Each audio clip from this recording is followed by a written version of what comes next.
BCom second year paper first. आज का topic है अपने पूंजी पर आधारित लाभदायकता अनुपात। पिछले जो वीडियोस में हमने लाभदायकता अनुपात में परिचालन से आय पर आधारित लाभदायकता अनुपात के बारे में जाना और पढ़ा उसके बारे में। आज यह पूंजी पर आधारित लाभदायकता अनुपात।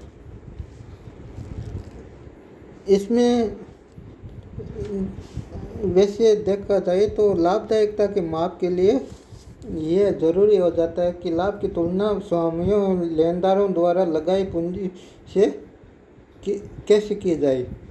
यदि संस्था संपत्तियों पर संतोषजनक लाभ नहीं कमा पाती है तो इसका यह मतलब हो जाता है कि वह संपत्तियों का दुरुपयोग कर रही है। इसलिए पूंजी एवं संपत्तियों के संदर्भ में लाभदायकता के माप के लिए इन अनुपातों की गणना की जाती है। इन्हें संपूर्ण लाभदायकता अनुपात भी कहते हैं। इसमें जो पहला है वो है विनियोजित पूंजी पर प्रत्याय। इसमें किसी व्यवसाय में विनियोग करने का प्रमुख उद्देश्य विनियोजित पूंजी पर पर्याप्त मात्रा में कमाना होता है। इसलिए किसी संस्था की संपूर्ण लाभदायकता का माप करने के लिए यह जरूरी हो जाता है कि लाभ की तुलना विनियोजित पूंजी से की जाए। इसी उद्देश्य से विनियोजित पूंजी पर प्रत्याय की गणना की जाती है। इसे विनियोग पर प्रत्याय भी कहते हैं। यह अनुपात विनियोजित पूंजी तथा लाभों में संबंध व्यक्त करता है, जिसकी गणना शुद्ध लाभ में विनियोजित पूंजी का भाग देकर 100 से गुणा करके की जाती है। इसको हम सूत्र रूप में ये लिखा हुआ है, सूत्र रूप में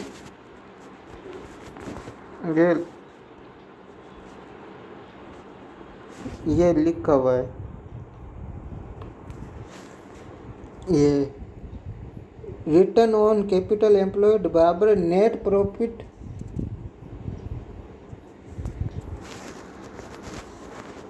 profit before interest and tax, short में इसको PBIT लिखते हैं, बटा कैपिटल एम्प्लॉयड इंटू 100। और इसको जो दूसरा अल्टरनेटिव सूत्र है वो है वैकल्पिक रूप है इसका, जो है रिटर्न ऑन कैपिटल एम्प्लॉयड बराबर asset turnover into profit margin.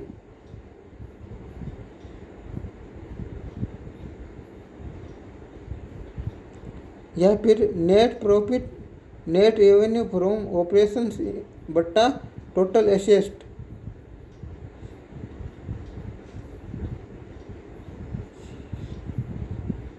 Into 100 और into PBIT net profit before tax interest and taxes बटा रेवेन्यू फॉर ऑपरेशन इंटू 100। इसमें जो घटक पाए जाते हैं वह शुद्ध लाभ से आशय उस धनराशि से जो विनियोजित पूंजी द्वारा अर्जित की जाती है। अतः प्रत्याय दर की गणना के लिए ब्याज जो दीर्घकालीन ऋणों पर होते हैं वह कर से पूर्व के लाभों में गैर व्यापारिक आय जैसे विनियोग से आय, अनावर्तक एवं असामान्य लाभों को घटा देना चाहिए तथा गैर व्यापारिक तथा असामान्य हानियों को जोड़ देना चाहिए। यदि ब्याज पश्चात लाभ दिए हों तो दीर्घकालीन ऋणों पर ब्याज को जोड़ना चाहिए, जैसे सूत्र रूप में दिया गया है। इसमें हमें यह ध्यान रखना पड़ता है कि प्रबंधकीय कुशलता का माप करने के लिए विनियोजित पूंजी पर प्रत्याय दर की गणना में ब्याज व कर से पूर्व के लाभों तथा दो संस्थाओं की तुलना या व्यवसाय स्वामियों के लिए गणना हेतु ब्याज व कर के पश्चात के लाभों का प्रयोग किया जाता है। इस प्रकार ये जो है घटक है, इसमें इसका विश्लेषण है। शुद्ध लाभ और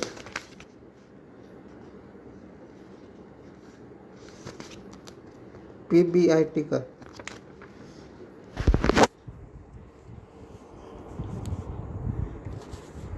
इसमें विनियोजित पूंजी से अभिप्राय सकल विनियोजित पूंजी या कुल संपत्तियों अथवा शुद्ध विनियोजित पूंजी जो संपत्तियों व चालू दायित्व का अंतर होती है से लगाया जाता है। गैर व्यापारिक विनियोगों, निष्क्रिय संपत्तियों, अमूर्त संपत्तियों, ख्याति, पेटेंट्स, ट्रेडमार्क आदि जिनका कोई मूल्य नहीं है, कर्तव्य संपत्तियों जैसे प्रारंभिक व्यय, अभिगोपन कमीशन, असामान्य देनदार तथा पुराना स्कंद, सामान्य आवश्यकता से अधिक रोकड़िया, बैंक शेष को छोड़ देना चाहिए।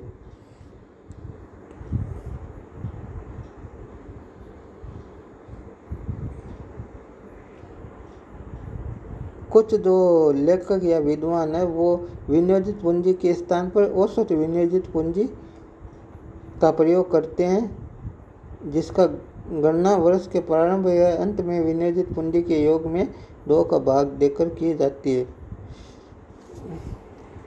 तो ये तो हो गया अपने विनियोजित पूंजी पर प्रत्यय का विश्लेषण। दूसरा जो अनुपात है वो है क्षमता अंशधारियों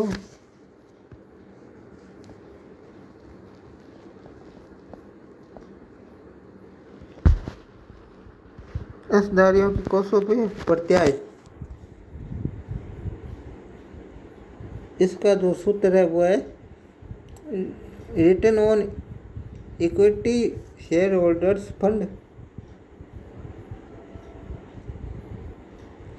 दूसरा जो अपना ये है दूसरा वाला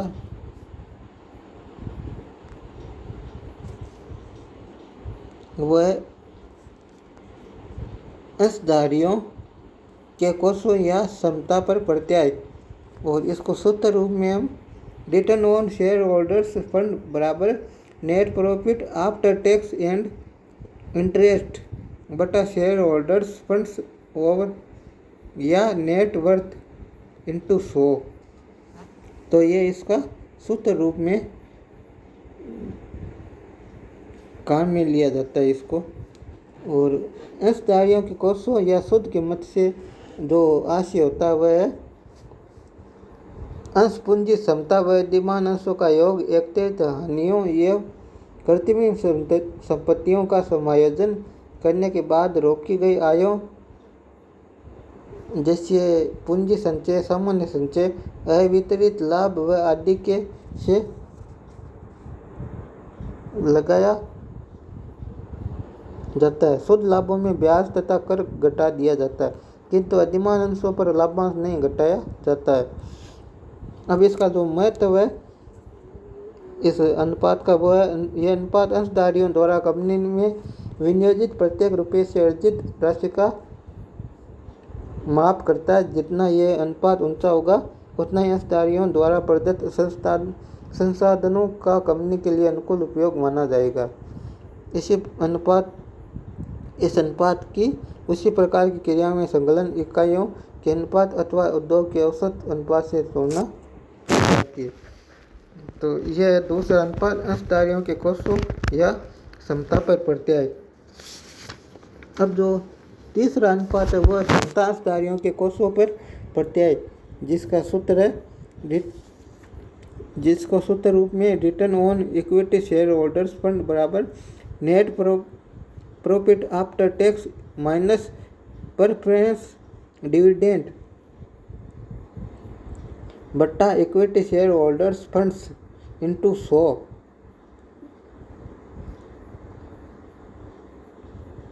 तो ये इसका सूत्र है। और इसका जो अर्थ लगाया जाता है वह क्षमता अंशधारी किसी कंपनी के वास्तविक स्वामी होते हैं।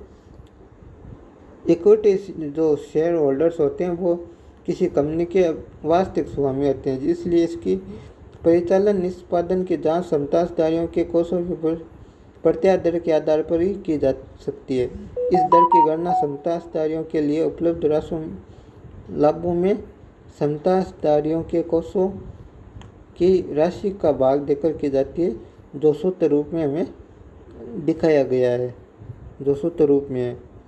इसका जो सूत्र है वो एक बार फिर से देख लो।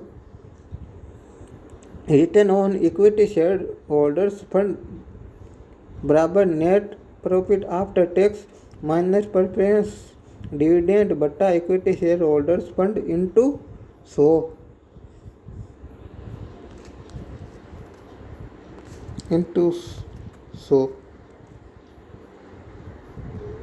ये 100 है यहाँ पर।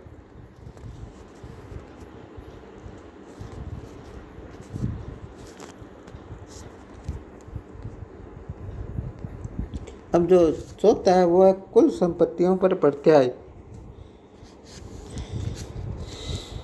यह अनुपात संस्था के कुल विनियोजित कोषों अर्थात कुल संपत्तियों एवं कर घटाने के पश्चात के लाभों में संबंध का माप करता है। कुल संपत्तियों से आशय शुद्ध स्थायी संपत्तियों, चालू संपत्तियों तथा गैर व्यापारिक विनियोगों से है। कुल संपत्तियों से यहाँ आशय शुद्ध स्थायी संपत्तियों, चालू संपत्तियों तथा गैर व्यापारिक विनियोगों से है। कृत्रिम संपत्तियों को निकाल दिया जाता है, किंतु अमूर्त संपत्तियों यदि इनका कोई वसूली मूल्य न हो को भी निकाल दिया जाता है। इसको सूत्र रूप में लिखेंगे तो रिटर्न ऑन टोटल एसेट बराबर नेट प्रॉफिट आफ्टर टैक्स बटा टोटल एसेट इंटू 100। यह अनुपात, इसका जो महत्व है, यह अनुपात विनियोजित कोषों के प्रयोग में प्रबंधकीय कुशलता का माप करता है। तो ये जितना ही अधिक होता है संस्था की लाभार्जन शक्ति उतनी अधिक मानी जाती है।